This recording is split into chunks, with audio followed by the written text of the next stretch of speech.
pagbabalik idol, mayroon tayong pressure cooker at malagay tayo ng oil, tamang-tama na doon sa lulutuin natin, no? Sabay na natin yung bawang sibuyas at laurel.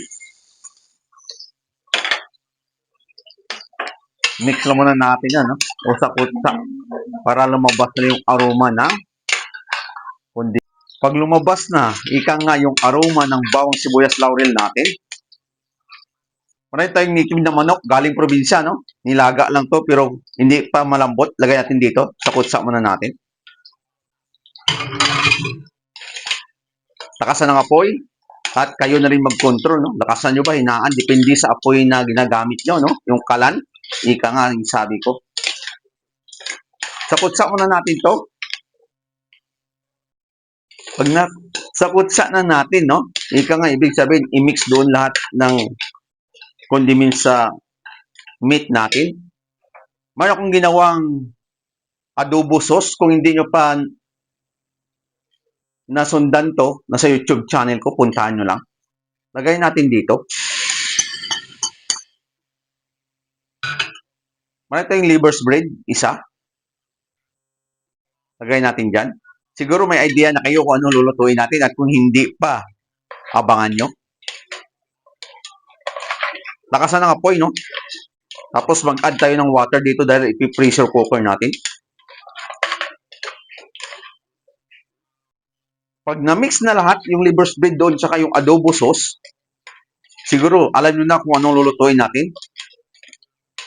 Pwede nyo gawin ito sa Noche Buena nyo, no? Try nyo yung adobo na may liver's bread. At kung hindi nyo pa nagawa, mga idol, try nyo gawin, napakasarap. Sa probinsya ka man, maraming native na manok. Try nyo gawin ng ganito. Liver's bread, additional kayo doon sa adobo nyo. Additional tayo ng water, 1 cup. Pagkatapos niyan, takpan natin at i-pressure cooker, no? Balikan natin within 20 to 30 minutes kasi matigas yan. Depende, no? 15 to 20, depende. Abang-abangan nyo na lang. Timean nyo. Basta 20 minutes, huwag kayong lumagpas doon. Alam ko, lalambot agad yan. Balikan natin. Silipin natin, idol. Pinatay ko ng pressure niyan. Pagkalipas ito, idol, ng 20 minutes, no? Buksan natin yung apoy at lagay natin yung finger paper. Yun, no? Lambot na siya, no? Mayroon ka na pang Noche Buena, native na manok sa liver's bread or native na manok sa adobo. Bago tayo magtapos, ika nga, mga idol. Tikman muna natin. May natira pa pala. May natira pa na liver's bread. Kunti sayang, lagay natin. Tikman natin, no? Bago tayo magtapos.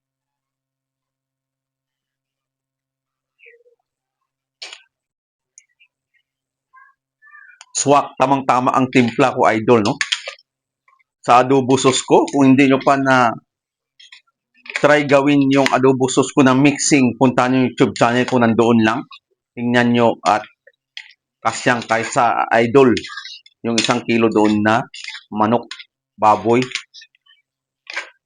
baka, seafood sa adobo sauce na yun na mixing, idol. Yun mga idol, patay ko na po at meron ka na pang Noche Buena, adobo sa liver's bread, native na manok. Bye-bye mga idol, kainan na!